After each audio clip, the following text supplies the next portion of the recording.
The unexpected news. Amara sat in the cramped bathroom of her two-bedroom apartment, heart pounding so hard it felt ready to burst. On the sink, the truth lay in silence, a pregnancy test. 2 pink lines.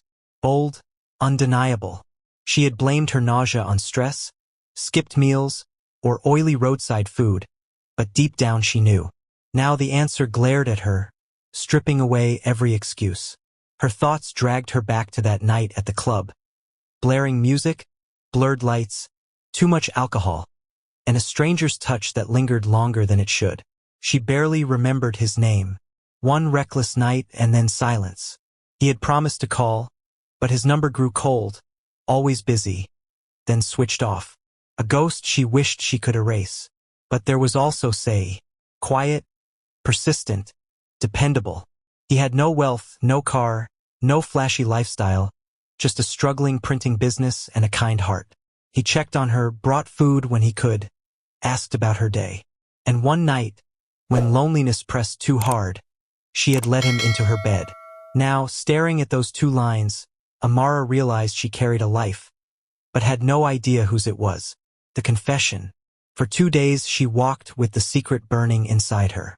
She worked, smiled, answered calls, but inside she felt fragile, as though one wrong step would shatter her. Finally, she asked Say to meet her at a roadside suya spot. The plastic chairs wobbled beneath them, smoke from grilled meat hanging in the air. Amara twisted her napkin, her voice trembling. "I'm pregnant." Say froze, Coke bottle halfway to his lips. Slowly, he set it down. His face went blank, unreadable. Silence lingered, broken only by the hiss of roasting meat outside. Then, with a heavy sigh, he leaned back. "Amara, things are hard for me. I don't even have my life figured out yet." His eyes softened as he looked at her. "But I'm not the type to run. If this child is mine, I'll stand by you. Just, please don't end it." Tears blurred her vision. She had braced for anger or abandonment. Instead, she found quiet acceptance. That night, beneath the rattling ceiling fan, Amara pressed her hand to her flat belly. Not yet rounded, but no longer hers alone. She made her choice. She would keep the baby. The months tested her. Work grew harder, her body heavier, her strength thinner. Yet she pushed on, balancing fatigue with determination. And Say was there. Sometimes with roasted corn wrapped in newspaper, sometimes carrying her bag, sometimes sitting with her in silence. He had little, but he gave what he could. The man from the club faded into nothingness. A shadow in her past, unworthy of her child's future. The first time she felt the baby kick, Amara gasped, tears spilling down her cheeks. Both hands cradled her stomach as she whispered, "We'll be okay. Mama's working for you." And she meant every word. The invitation. By her 8th month, Amara's body was heavy, her steps slow, but her willpower remained intact. One quiet evening, as they sat on the balcony of her apartment, watching the sun melt into an orange horizon, Say cleared his throat. "Amara," he began, voice careful, "I know we're not married. People may talk. But I think you should move in with me. At least for now. It'll be easier to raise the baby together." She turned to study him. His eyes were steady but nervous, his fingers fiddling with the edge of his chair. His place wasn't much, just a small 1-bedroom in a modest neighborhood. But the sincerity in his face made her chest tighten. "You're sure?" she asked softly. He nodded without hesitation. "We'll manage with the little we have." For the first time in weeks, Amara allowed herself to lean against him, her head resting on his shoulder. The birth. When labor pains came, it was Say who bundled her into a borrowed car in the middle of the night. His hands shook so badly on the wheel that he missed a turn, while Amara screamed through contractions, clutching the dashboard. By dawn, their world changed. Amara gave birth to a healthy baby boy, his cry piercing the hospital ward like a song of victory. Tears blurred Say's eyes as he gripped her hand. "We did it," he whispered hoarsely. "He's here." They named him Tamoa. Enough for me to rejoice. A simple kind of happy. Life with Tamoa was messy, noisy, and exhausting, yet beautiful. Their cramped apartment grew smaller by the day. Baby clothes strung across lines, bottles piling in corners, Tamoa's cries filling sleepless nights. Sei often woke just to check if the baby was breathing, his large hands clumsy as he tried to soothe him. Sometimes he patted too hard, sometimes too soft, until Amara laughed through her fatigue. She, too, adjusted, balancing work emails with one hand while rocking Tamoa with the other, typing reports with him sprawled across her lap. At night, when he finally slept, she would collapse beside him, whispering prayers of gratitude. Some evenings, Amara and Sei sat cross-legged on the floor, Tamoa asleep between them. They spoke of dreams and fears, and though they had little, they held on to each other. For now, that was enough. New blessings. By Tamoa's first birthday, blessings began to pour in. Sei's struggling printing business caught a lucky break when a private school gave him a bulk order. That one deal opened doors to referrals, and soon he was supplying schools across their area. Amara, too, excelled at work. After winning a major case for a wealthy client, she earned a promotion and more trust from her boss. With her new responsibilities came better pay. By Tamoa's second birthday, their combined income was enough for savings. They moved into a neat two-bedroom apartment, furnished it with care, and for the first time no longer had to count coins before making decisions. The unanswered question. Yet, despite their progress, Sei had not proposed. It wasn't that he didn't love her, he did, deeply. But to him, marriage was a covenant, not a formality. He had seen his father rush into it, only to live in regret. Sei refused to repeat the same mistake. In his private thoughts, he told himself, I'm still studying her.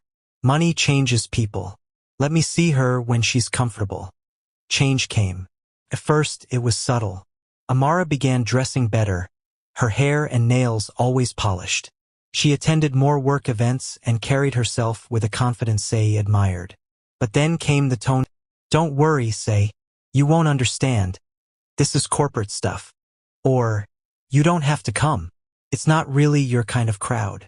She started making household decisions without consulting him, brushing off his questions with, I'm the one paying for it anyway. Sei bit his tongue. He told himself it was only a phase, that he should be patient for Tamoa's sake. But deep down, he felt a shift. The question was no longer should I marry her, but is this even the woman I want to marry? The constant clash, it soon became clear. Nothing Sei did was ever right.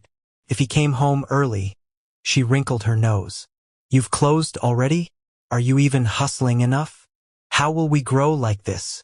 If he came home late, she was waiting at the door, arms folded. Where have you been?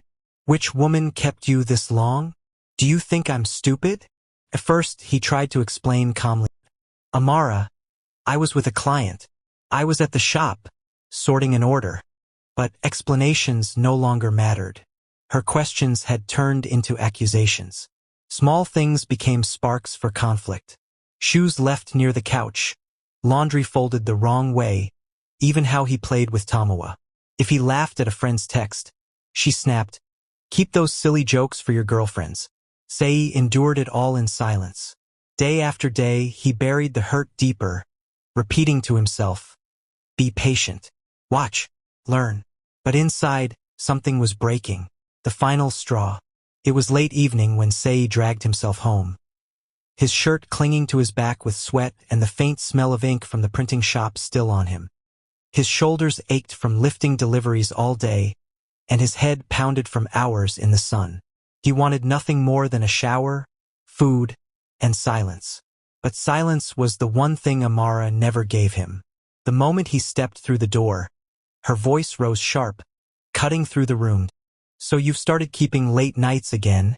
Don't think I don't notice. You think I don't see the way you smile at that girl that sells next to your shop? Sei dropped his bag slowly, his body heavy with exhaustion. He rubbed his forehead. Amara, please. I'm tired. Not tonight. But her tone only grew harder, more biting. She followed him into the sitting room, her words like stones. She accused him of being irresponsible, of wasting her time, of not being man enough to make her his wife after all these years. Something inside him shifted. Quiet break. He looked at her, the woman he had once thought he could grow old with, and realized he didn't recognize her anymore. When her words finally paused, he spoke. His voice was calm, but it carried the weight of finality. Amara, I can't do this anymore. I've tried. God knows I've tried. But this isn't love. I won't spend every day fighting. And I won't let Tamoa grow up thinking this is normal. She let out a harsh laugh, folding her arms. So that's it? You're running away? Go. That's why you'll never be man enough for me. He swallowed the sting, his jaw tightening. But he said nothing more. Silence was his last defense. The morning after, before the sun broke the horizon, Sei rose quietly. He packed a small suitcase. Just a few clothes, some toiletries, nothing more. No arguments, no shouting. Just an ending. He walked softly into Tamoa's room. The boy was fast asleep, his tiny chest rising and falling in steady rhythm, his little hand curled around a toy car. Sei stood there for a long moment, guilt and love twisting inside him. Then he leaned down, brushed his son's hair, and whispered, I'll always be here for you, champ, no matter what. Even if I'm not in this house, I'll always be your dad. By the time Amara woke, the house felt different, emptier. On the dining table sat a folded note. I can't live like this anymore. I'll always support our son, but I need my peace. Sei's new life. Leaving felt like breathing after months underwater. No more constant tension. No more shouting. Just air, silence, and space. He found a modest, self-contained apartment not far from his printing shop. It wasn't fancy, but it was his. For the first time in a long while, peace met him at the door. Work became his focus. With a clearer mind, he threw himself into building the business. He pushed harder, made calls, visited schools and churches, offered deals. Within months, he landed 2 contracts. One with a church for banners and bulletins, another with a private school for uniforms and exercise books. His income doubled, and so did his hope. Still, no matter how busy he became, 2 days were sacred, Thursdays and Sundays. Those belonged to Tamoa. On those days, he picked him up, took him to the park, bought him ice cream, or let him color with crayons at the shop while he worked. Every hug, every laugh reminded Sei why he endured. Amara without him. At first, Amara barely noticed his absence. The silence in the house felt like freedom. No arguments, no sulking looks, no explanations. She told herself she was lighter, freer. But slowly, reality crept in. Balancing her demanding job with raising Tamoa alone became heavier than she imagined. Some nights she came home past bedtime and found him asleep on the couch, still in his school uniform, homework untouched. Other mornings, she was too drained to cook, rushing him to school with an empty stomach. She kept muttering to herself, I'll do better tomorrow, but tomorrow always slipped through her hands. And the guilt grew sharper each time she looked into Tamoa's eyes. The plan for a maid. One evening, after another long day, Amara sat at the dining table staring at her son's unfinished homework. Frustration pressed into her chest. She wanted to scream, but all that came out was a sigh. I can't keep this up alone. That night, the thought formed. She needed help. Not just someone to clean, but someone who could care for Tamoa, guide him with schoolwork, make sure he ate, bathed, and slept properly. The next time Sei dropped him off, she raised it. I'm thinking of getting a maid, she said carefully. Not just for the house, for Tamoa too. I can't do everything alone. Sei frowned, his protective instincts sparking. If you must, Amara, please make sure it's someone you can trust. I don't want any harm coming to my boy. I know, she replied quickly. I'll be careful. The new maid. 2 weeks later, she found her. Her name was Zanab. Mid-20s, tall, soft-spoken. Her eyes carrying a quiet depth. She introduced herself with simple words, polite but not overeager. Amara didn't ask too many questions. Zanab only said she wanted to work hard and start over. That was enough. What Amara didn't know was that Zanab carried a past heavy with regret. Years ago, when life backed her into a corner, she had fallen into a life of survival, accepting money from men in exchange for what they wanted. It wasn't what she dreamed of, but desperation had left her no choice. Now she wanted to rebuild. Being a maid wasn't glamorous, but it was honest. The day she stepped into Amara's apartment, she whispered to herself, "This is my chance. I won't waste it." A new routine. Zanab adjusted quickly. She woke before dawn, prepared Tamoa's breakfast, walked him to school. By the time Amara came home in the evenings, dinner was ready, homework done, and the house tidy. At first, Tamoa was shy, watching her quietly from a distance. But Zainab's patience wore him down. She laughed at his jokes, remembered his favorite snacks, listened to his long stories about school. Soon, he was running to meet her at the door, smiling as if he'd known her forever. "You're doing a great job," Amara admitted one evening. "Tamoa really likes you." Zainab smiled softly, bowing her head. "He's a good boy. I just want to make things easier for you." But in her heart lingered a shadow, the ache of the life she had once lived, and the silent vow never to go back. Amara's late nights. At first, Amara's nights out were strictly professional networking, business dinners, client meetings. But as months passed, the quietness of her home felt heavier. Loneliness crept in. She missed laughter, missed warmth, missed being desired. So when invitations came, from colleagues, old admirers, even strangers, she said yes. Restaurants, lounges, private bars. She laughed too loudly, drank too much, let hands linger too long. Her excuse was simple: Zanab is with Tamoa. He's safe. Her nights stretched later and later, sometimes slipping past midnight. She would tiptoe in, perfume and wine still clinging to her, never realizing her son had waited for her before falling asleep. Tamoa's lonely nights. Tamoa noticed. He was old enough now. One evening, after lying awake too long, he padded softly across the house, his small feet cold against the tiles. He knocked gently on Zainab's door. "Auntie Z, can I sleep here tonight?" She opened the door, startled.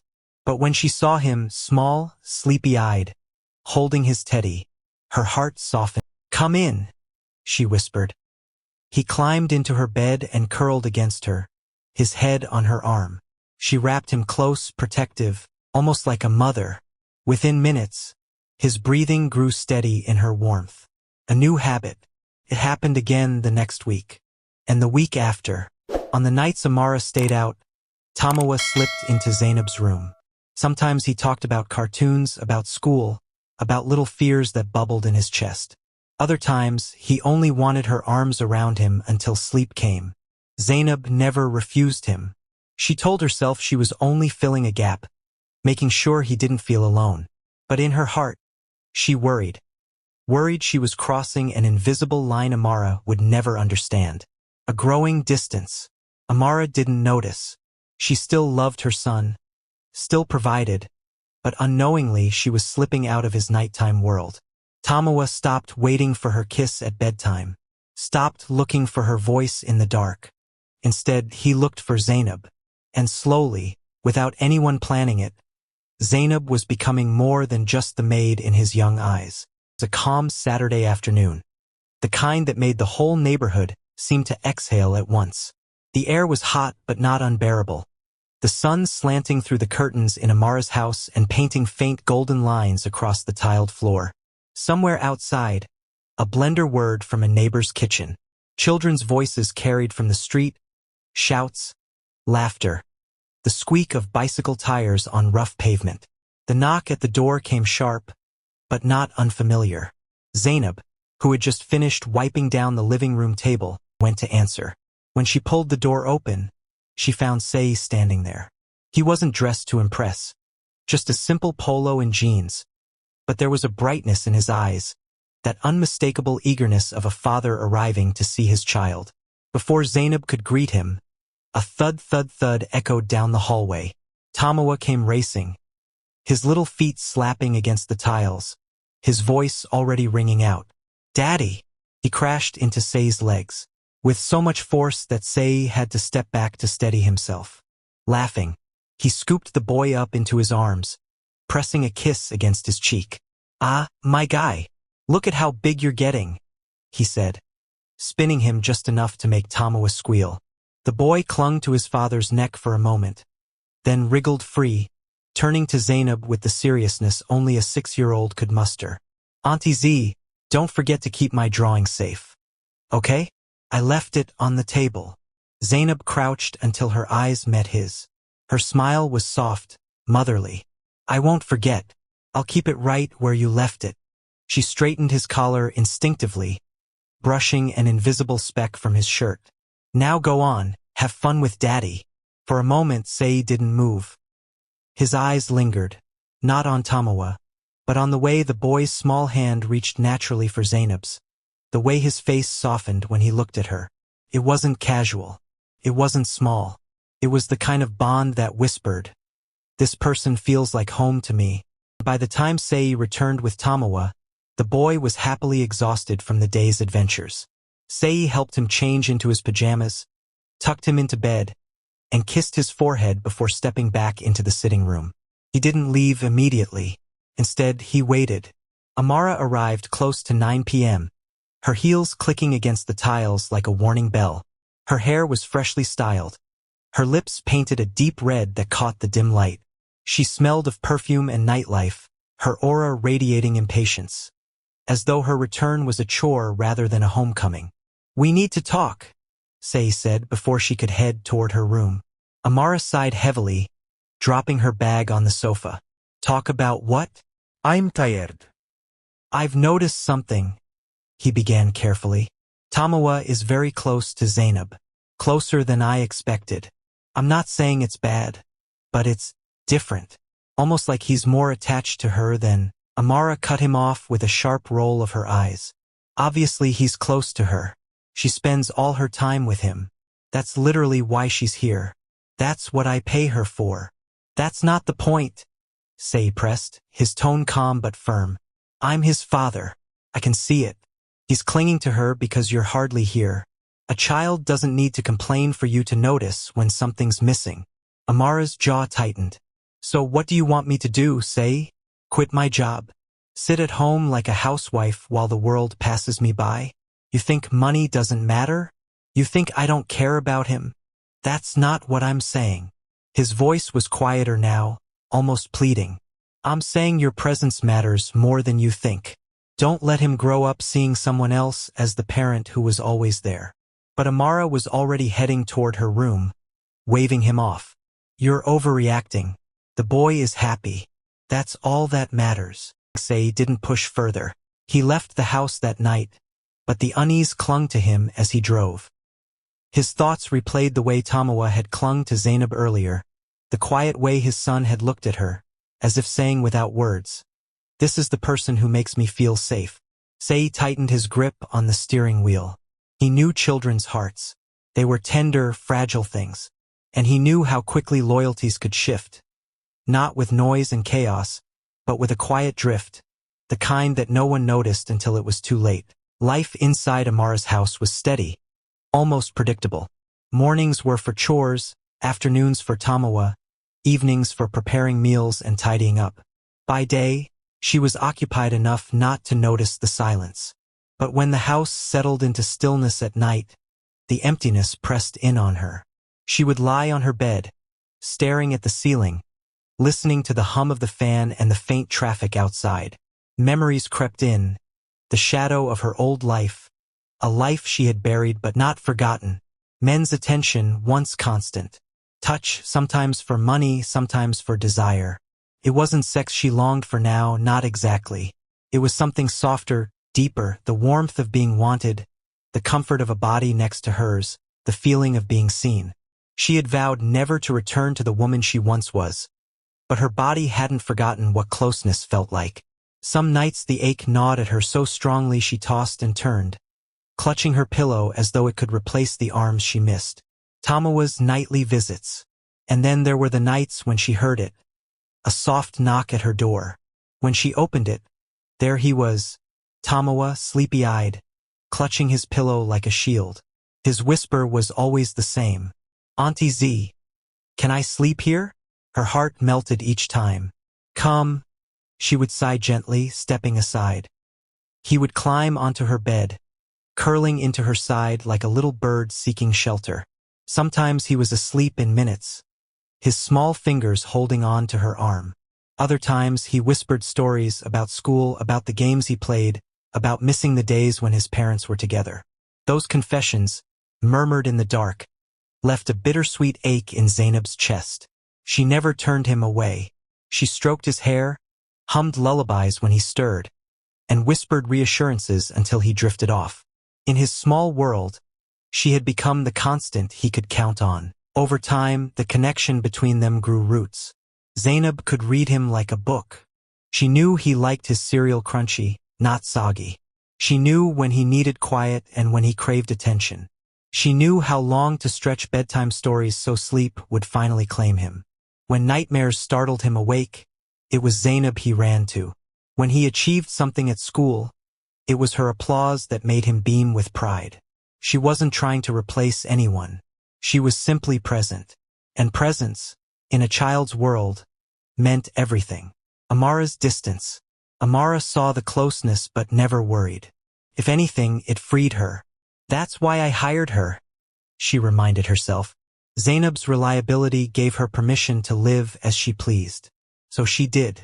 Lounges, dinners, weekends that stretched into Monday mornings. Compliments from men, laughter she hadn't felt in years. The thrill of freedom she had long been denied. She told herself she was chasing happiness. Sometimes she didn't come home for 2 or 3 days. Phone calls to Tamoa grew fewer. Zanab was dependable. Tamoa was in safe hands. What more was there to worry about? But Tamoa shifted. Slowly, subtly.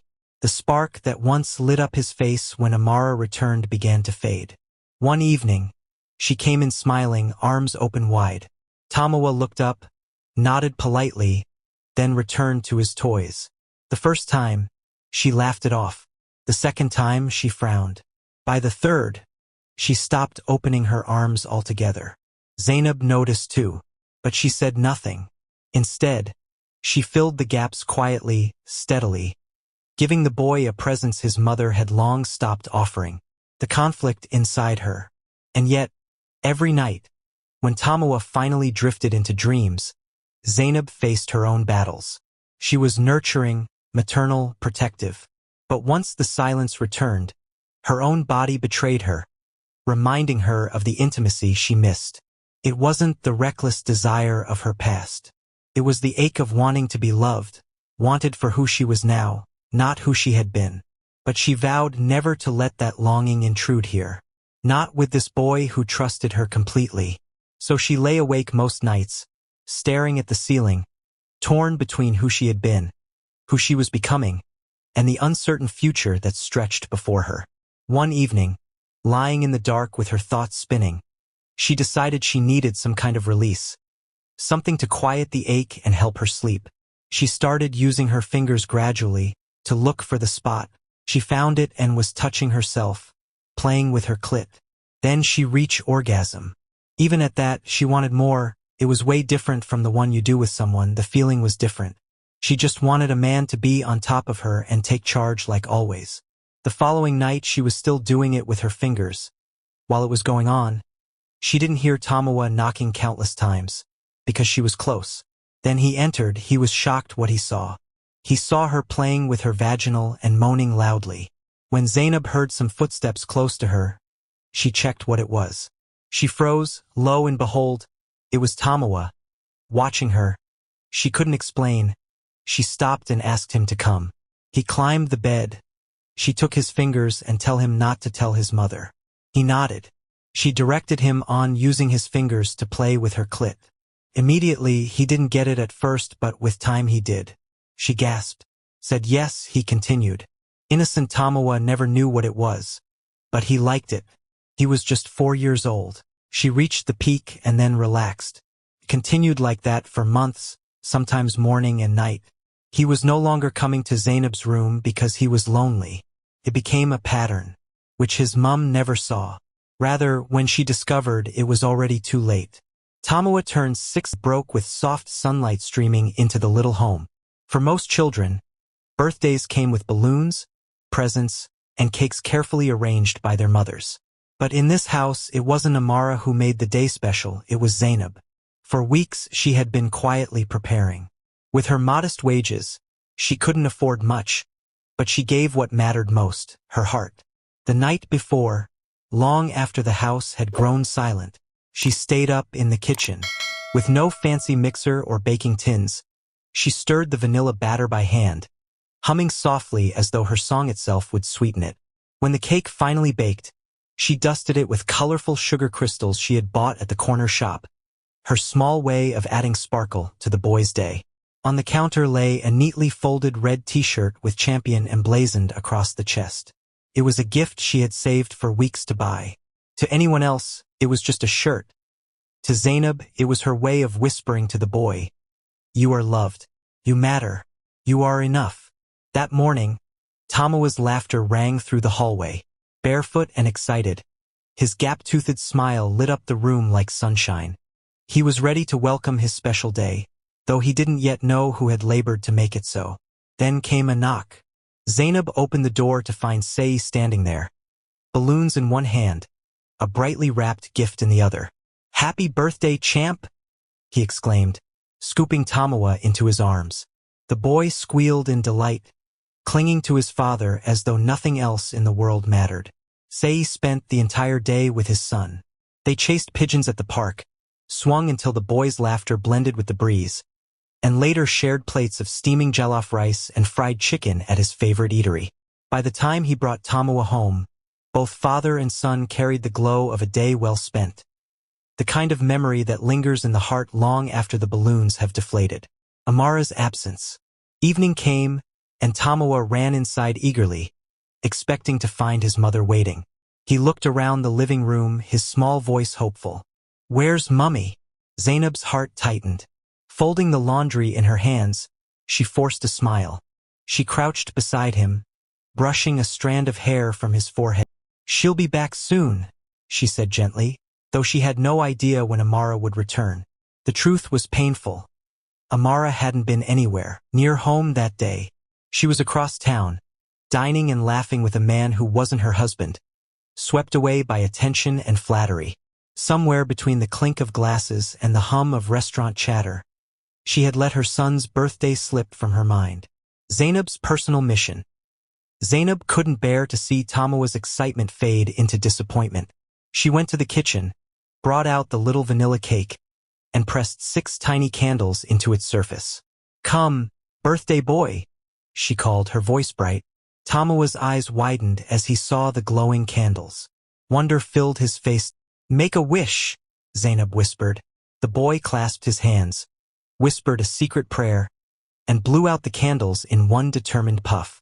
A stubborn flame flickered back to life, making him giggle before he snuffed it out again. They sang together, their 2 voices filling the small kitchen with warmth. They ate cake, laughing when frosting smeared across his nose, and for a while, the absence of his mother no longer mattered. Afterwards, Zanab handed him a plain wrapped gift.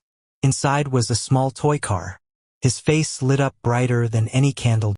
"Thank you, Auntie Zanab," he shouted, hugging her tightly.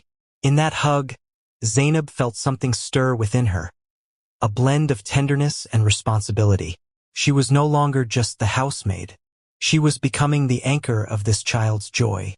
A late arrival. It was nearly midnight when Amara finally walked in, heels clicking against the tiles, the scent of wine and expensive perfume clinging to her clothes. She paused when she saw Tamoa still awake, clutching his toy car. For a fleeting second, guilt shadowed her face, but she quickly masked it. "Oh, today was your birthday, right?" she muttered, distractedly rummaging in her purse. "Sorry, baby, Mummy's been so busy. I'll get you something tomorrow." The boy only nodded, hugging his toy tighter. He didn't leap into her arms or shower her with smiles. He simply leaned closer to Zanab, his small frame declaring what words could not. He had already found his comfort elsewhere. Later that night, when sleep pulled at his eyelids, Tamoa whispered, "Auntie Zanab, can I sleep here tonight?" For a moment she hesitated, knowing Amara might not approve. But when she saw the boy clutching his toy car like a shield, his little body pressed against her with quiet trust, her heart softened. "All right," she murmured, pulling back the sheets. He climbed into her bed, curling up close beside her. As always, he started touching her boobs. He knew that was how Zanab liked to be touched. Zanab gave him special that night. She brought out his manhood, massaging it for minutes, then turned him over. She showed him how to penetrate, which he did. It wasn't what she expected, but it was better than none. That night, they both enjoyed it like never before. When she was done, she wrapped her hands around him, kissing his forehead, reminding him not to tell his mum. Within minutes, Tamoa's breathing softened into the steady rhythm of sleep. Zanab lay still, eyes fixed on the ceiling. Her heart ached. She realized the truth. She wasn't just filling a gap Amara left behind. She was becoming something more. That night, something became painfully clear. She was no longer just a maid. She was the refuge this child clung to, the steady hand he reached for when the world around him felt uncertain. As her fingers gently brushed through his soft hair, a question gnawed at her heart. How long could this fragile balance last? How long before the cracks widened, exposing a truth none of them could ignore? Zanab's secret. It began subtly. The first month, she noticed her period hadn't come. It must be stress, she told herself. Long hours of work, chasing after Tamoa, sleepless nights. Such things could upset a woman's cycle. She convinced herself not to worry. When the second month passed the same way, a ripple of fear struck her. She panicked for a day, then shoved the thought aside. It will come. It's just late. But when the third month slipped by in silence, denial was no longer possible. Her body felt heavier, her breasts tender, her emotions sharper than usual. Something inside her had changed. One evening, while Amara was out, she bought a pregnancy test kit and locked herself in the bathroom. Her hands shook so badly she nearly dropped it. She sat on the closed lid of the toilet, staring at the stick as the seconds crawled by. When the result appeared, her breath caught. 2 bold red lines. Positive. Her knees gave way. She slid onto the cold tiles, the test slipping from her grasp. Tears burned her eyes as she whispered through trembling lips, "No, no, no, no." The room seemed to close in on her, the weight of a secret too heavy for her to bear. An impossible choice. Zanab knew what this meant. She thought of the man responsible. There was no one she is having sex with except for Tamoa. He wasn't really sure of the results. She went to a small clinic the next day, hoping it wasn't too late to fix things. But after the scan, the nurse shook her head. "You're already 3 months gone. An abortion at this stage is very risky. I won't advise it." Zanab left the clinic broken, clutching the piece of paper that confirmed what she already knew. She was carrying a child, keeping silent. That night, when she stepped into Amara's house again, she forced a smile. Tamoa ran to her, throwing his arms around her waist. She hugged him back, blinking fast to stop the tears. To him, life was normal, but her heart pounded so hard she thought it would give her away. How can I tell Amara? The thought gnawed at her. If Amara found out, she would not only throw her out, she would call the police, brand her a monster. Then what? Pregnant, homeless, hunted. So lying awake beside Tamoa, hand covering her tiny bump, Zanab made a silent vow. She would keep the secret. She would bear this burden alone. Weeks slipped by. Zanab worked harder than ever, cooking, cleaning, caring for Tamoa, but her body betrayed her. Morning nausea wrung her stomach. Fatigue dragged at her limbs. Her clothes tightened around her waist. Amara noticed. A mother always knows. She had carried life once herself.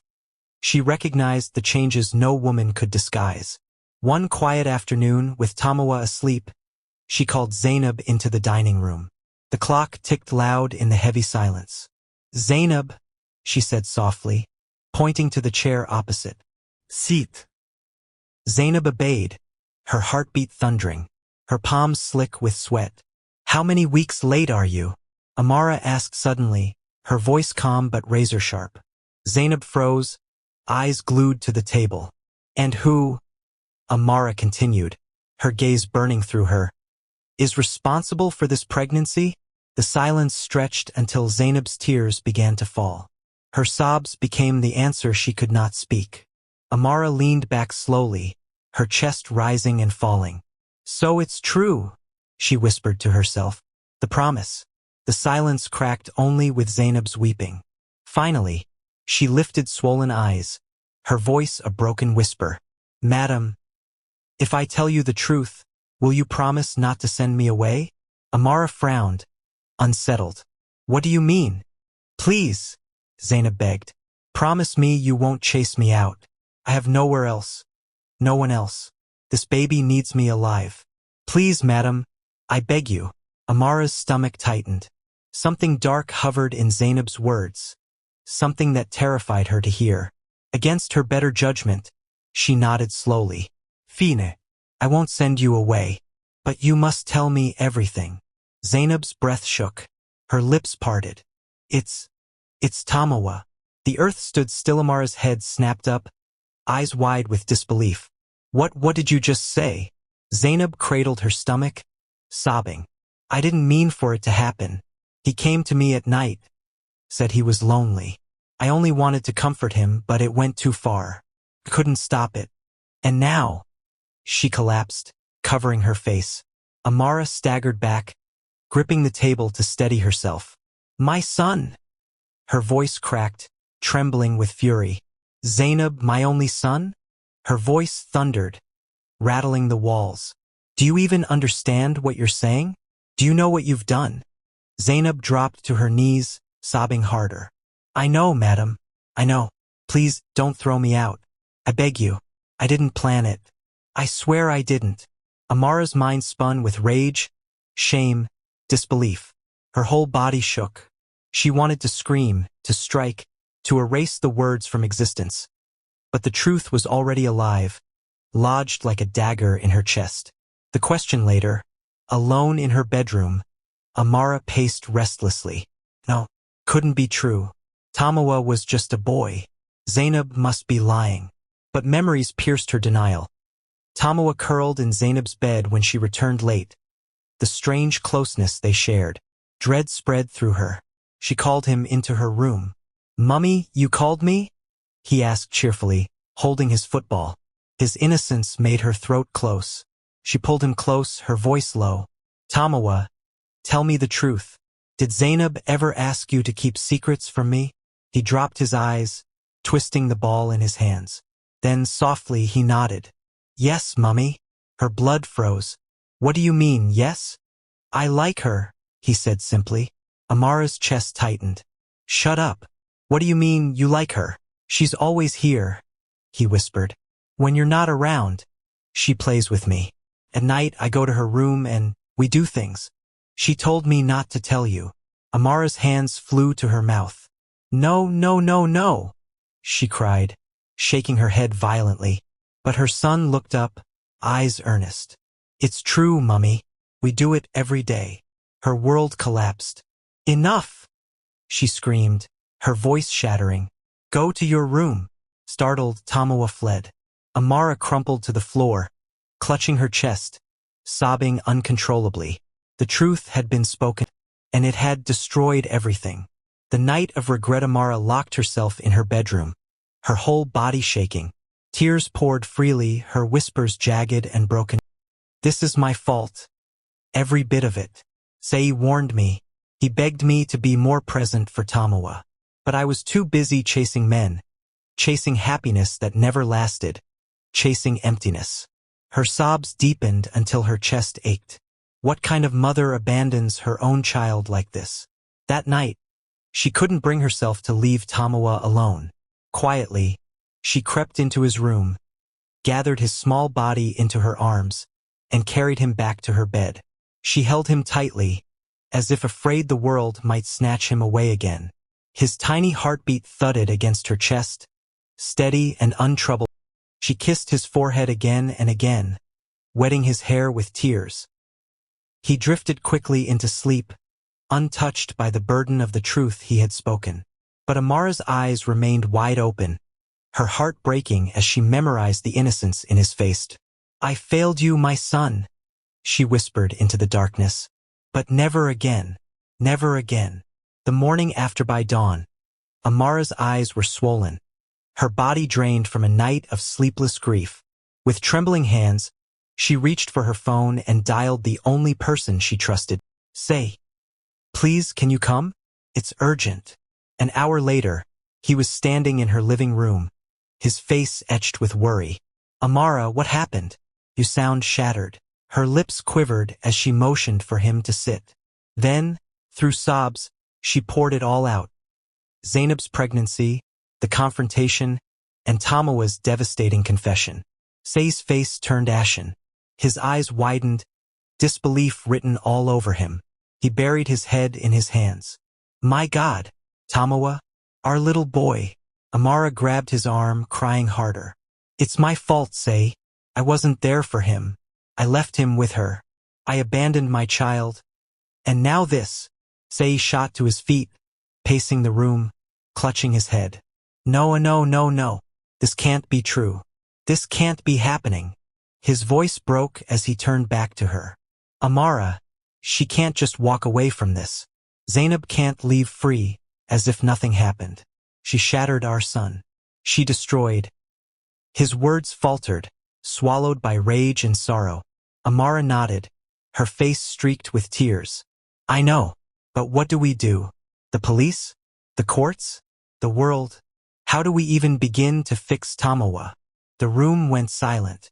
Between them hung a suffocating weight, grief, shame, fury, and the unshakable truth that their lives had been broken forever. Thanks for watching. Kindly like, share, and subscribe for more amazing stories.